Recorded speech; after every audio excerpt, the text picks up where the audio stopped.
warahmatullahi wabarakatuh. Baik, pada pertemuan kemarin kita sudah membahas tentang tujuan dan perbedaan antara penelitian dengan pendekatan kualitatif dan pendekatan kualitatif. Tentu pada kesempatan ini kita akan fokus kepada penelitian pendekatan kuantitatif. Ya. Nah, tentu yang paling penting Anda ketahui, kita masuk pada pembahasan sistematika pendekatan kuantitatif. Sistematika pendekatan kuantitatif. Karena pendekatannya berbeda, tentu sistematikanya dalam pendekatan kualitatif dan kuantitatif berbeda. Secara umum, dalam pendekatan kuantitatif diawali dengan latar belakang, kemudian rumusan masalah, tujuan penelitian, manfaat penelitian, kemudian sistematika pembahasan, kemudian tinjauan pustaka. Tinjauan pustaka ada dua, ada penelitian terdahulu, kemudian yang kedua adalah landasan teori, pengembangan hipotesis, kemudian kerangka penelitian. Kita coba pembahasannya sampai di sini. Jadi kalau dalam bentuk proposal tentu ini menjadi satu urutan A, B, C, D, E, F, G, H ya. Kemudian I nanti ada metode penelitian. Tapi kalau dalam bentuk tulisan seperti skripsi, kemudian tesis, ini masuk bab 1, kemudian ini masuk bab 2, sistematika penelitian masuk bab 3. Tentu ini akan berbeda dengan pendekatan kualitatif. Baik, latar belakang dalam pendekatan kuantitatif. Dalam membuat latar belakang ini jadi kita akan contohkan judul proposal kita adalah pengaruh metode pembelajaran terhadap minat belajar bahasa Arab, studi pada mahasiswa Fakultas Agama Islam Universitas Ahmad Dahlan Yogyakarta. Ini contoh saja. Kemudian latar belakang adalah sesuatu yang melatar belakangi, sesuatu yang menjadi asumsi bagi seorang pendidik. Kenapa kemudian peneliti melakukan atau memilih topik seperti ini. Jadi untuk memudahkan dalam membuat latar belakang, karena kadang-kadang mahasiswa bingung dari mana dia akan memulai membuat sebuah latar belakang, maka saya memberikan sebuah rumus dalam membuat latar belakang itu dengan rumus piramid ya. Anda tahu piramid, pernah ke Mesir? Nah, piramid yang kita pakai adalah piramid terbalik. Artinya apa? Dalam membuat latar belakang itu dimulai dari yang umum, kemudian nanti berujung kepada yang khusus.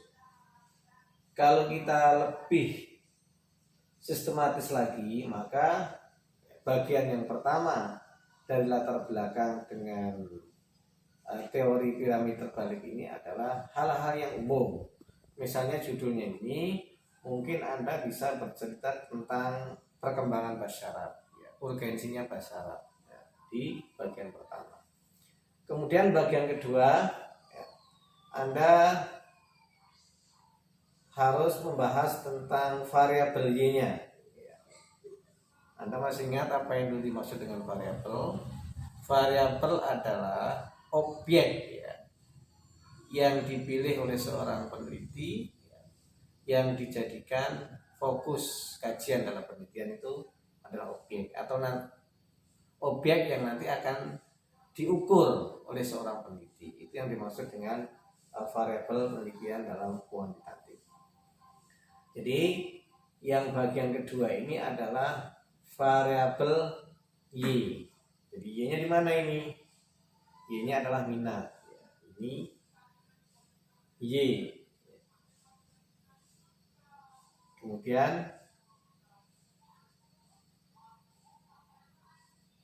bagian ketiga setelah Anda membahas tentang Y, kemudian kita cantumkan di sini variabel X-nya. X-nya di mana? Ini adalah variabel X-nya. Variabel yang mempengaruhi, X itu variabel yang mempengaruhi atau juga disebut dengan variabel independen. Yang Y variabel dependen yang tergantung atau variabel yang dipengaruhi. Dalam contoh judul ini hanya ada satu variabel X ya. Inilah yang disebut dengan regresi linier sederhana. Jadi hanya satu variabel X, satu variabel Y. Kalau dalam judul itu ada 2, 3, atau 4 dan seterusnya, maka nanti tinggal menambahkan sini. Jadi setelah menggambarkan sesuatu yang umum di sini, kemudian variabel Y, X1, X2, X3 dan seterusnya, sampai pada di sini alasan spesifik ya, alasan yang unik kenapa kemudian Anda mengangkat tentang judul ini. Maka nanti di ujung dari latar belakang itu atau di akhir latar belakang itu biasanya dalam pendekatan kuantitatif peneliti akan menegaskan ya, alasan-alasan dan menyebutkan kembali judul yang akan dibahas. Maka nanti harus diperhatikan.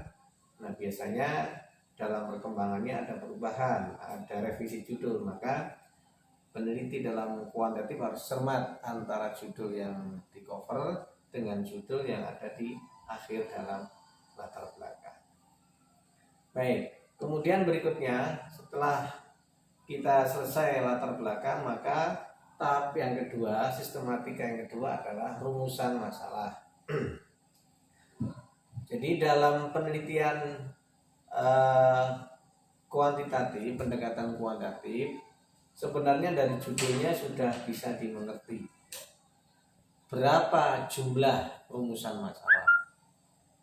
Nah, misalnya dari judul ini pengaruh metode pembelajaran terhadap minat belajar bahasa Arab, maka jelas ini kita hanya akan meregres ya. Meregres itu menguji ya, secara statistik hanya satu saja. Maka rumusan masalah di sini satu. Kalau X-nya 2 berarti rumusan masalahnya 2. X-nya 3 rumusan masalahnya 3. Kecuali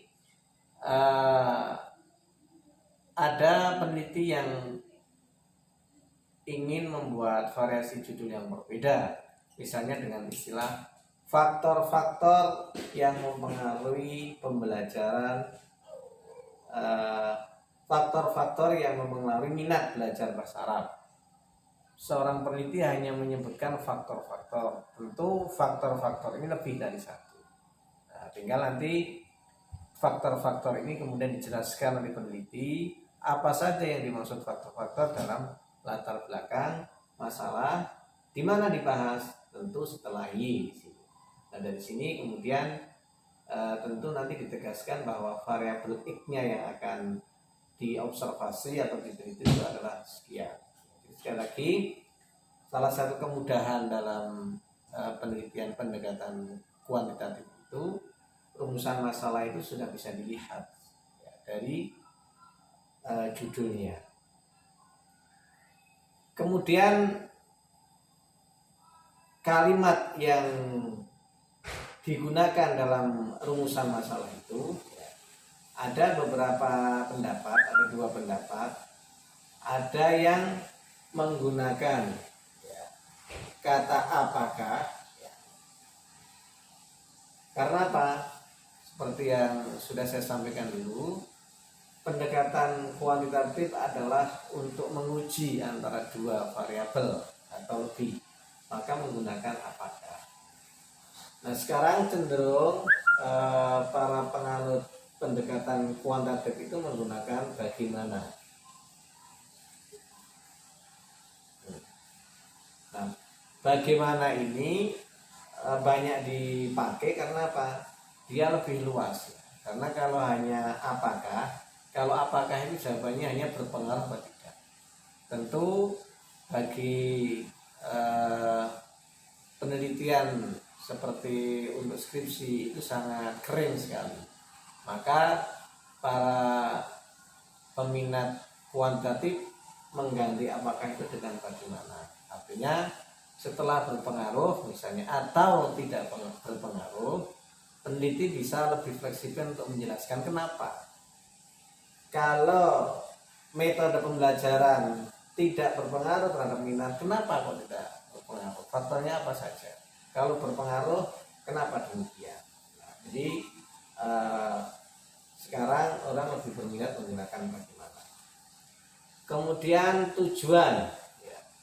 Tujuan dalam kuantitatif seiring dengan jumlah rumusan masalah. Jadi kalau rumusan masalahnya satu, tujuannya satu. Tinggal kalimatnya biasanya yang sederhana saja diawali dengan untuk mengetahui. Jadi kalau judulnya ini saya kembali ke rumusan masalah. Kalau judulnya pengaruh metode pembelajaran, bagaimana kita membuat rumusan masalahnya? Kita menggunakan yang bagaimana. Jadi tinggal ditambah saja bagaimana pengaruh metode pembelajaran. Ya. Bagaimana pengaruh metode pembelajaran terhadap minat belajar bahasa Arab. Nah, ini tidak ditulis lagi mahasiswa FAI UAD Yogyakarta. Jadi kalimatnya seperti itu. Saya ulangi lagi di rumusan masalah. Bagaimana pengaruh metode pembelajaran terhadap minat belajar bahasa Arab mahasiswa FAI UAD Yogyakarta? Jangan lupa tanda tanya. Nah, tujuannya tinggal mengubah kata tanya bagaimana untuk mengetahui pengaruh metode pembelajaran terhadap minat belajar bahasa Arab mahasiswa FAI UAD Yogyakarta. Jadi nanti di dalam kuantitatif itu konsisten antara rumusan masalah, tujuan sampai hipotesis, termasuk jumlahnya. Jadi kalau jumlah rumusan masalah 2, tujuannya 2, hipotesisnya 2, nanti di pembahasan hasil penelitian itu juga 2, kesimpulan juga 2. Ini sudah dapat dipastikan dalam pendekatan kuantitatif. Kemudian sistematika urutannya. Jadi ini nanti masuk bab 1, isinya latar belakang, rumusan masalah, tujuan, manfaat, sistematika. Bab 2 ini, kemudian bab 3 metode penelitian, bab 4 hasil atau analisis pembahasan, kemudian yang terakhir adalah bab penutup. Jadi ini masuk di bab 1 pendahuluan. Jadi saya kira itu nanti bisa ditulis di sistematika pembahasan.